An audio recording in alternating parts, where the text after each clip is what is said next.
அதாவது என்ன கேள்வி அப்படின்னா, நம்முடைய சமுதாயத்தில் இப்ப இளைஞர்களாக இருக்கிறோம், இளைஞர்களாக இருக்கிறோம், அவங்க எல்லாம் இந்த ஒரு தரப்புல பார்த்தீங்க அப்படின்னாக்கா இந்த படம் பாட்டு இன்னும் கூட்டு சம்பந்தமான விஷயங்கள்லாம் போயிடுவாங்க. ஒரு தரப்பை பார்த்தீங்க அப்படின்னாக்கா ஆட்டோ, டாக்ஸி இந்த மாதிரியான ஒரு வேலைகளில் ஈடுபட்டுறாங்க. இன்னும் ஒரு சிலர் வந்து என்ன செய்யறாங்க அப்படின்னா இன்ஜினியரிங் இல்லை பாலிடெக்னிக்கல் இந்த மாதிரியான ஒரு படிப்பை தேர்ந்தெடுத்து அவர்களுக்குள்ள வருமானத்தை மட்டும் பார்க்குற மாதிரி இருந்துறாங்க. இன்னும் ஒரு சிலர் வெளிநாடுகளை போய் சந்திச்சு அங்கேருந்து பணம் திரட்டணும் அப்படின்னு நினைக்கிறாங்க.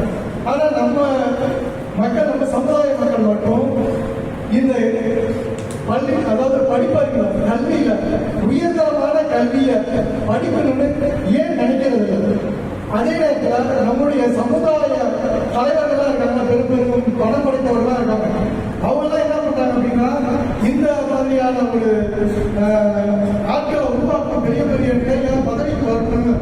அவர்களும் நம்முடைய சமுதாயம் முன்னேறுகிற அந்த இடத்துல ஒரு பெரிய கல்லூரிகளையோ அல்லது பாடசாலைகளையோ உருவாக்க வேண்டும்.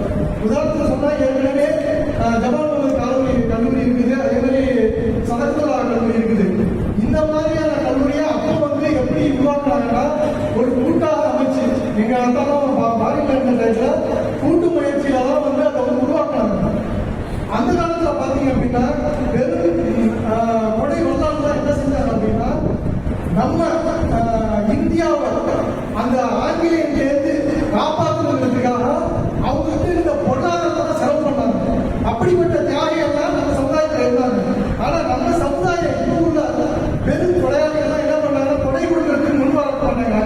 இந்த மாதிரியான கல்வி நிதிக்கு அதே நேரத்தில் இன்னொரு கோரிக்கை என்னன்னா, நம்ம தமிழ்நாடு தமிழகத்துல வந்து இந்த கல்விக்கான ஒரு முன்னெடுப்பை ஏன் செய்யல?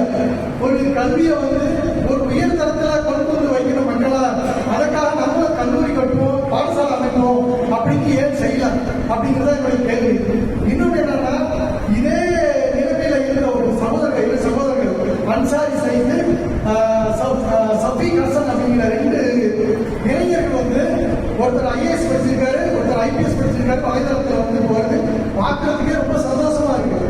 இப்ப நம்ம முன்னாள் அறிஞர்கள் சில பேர் என்ன பண்ணிட்டாங்கன்னா, நம்ம சமுதாய மக்கள் படிப்புல படிக்க போனதுக்கு இந்த அளவு நீங்க போனீங்க அப்படின்னா இந்த ஐபிஎஸ் ரேஞ்சிலே ஐஏஎஸ் இருந்தாக்கா அங்க போலீஸ்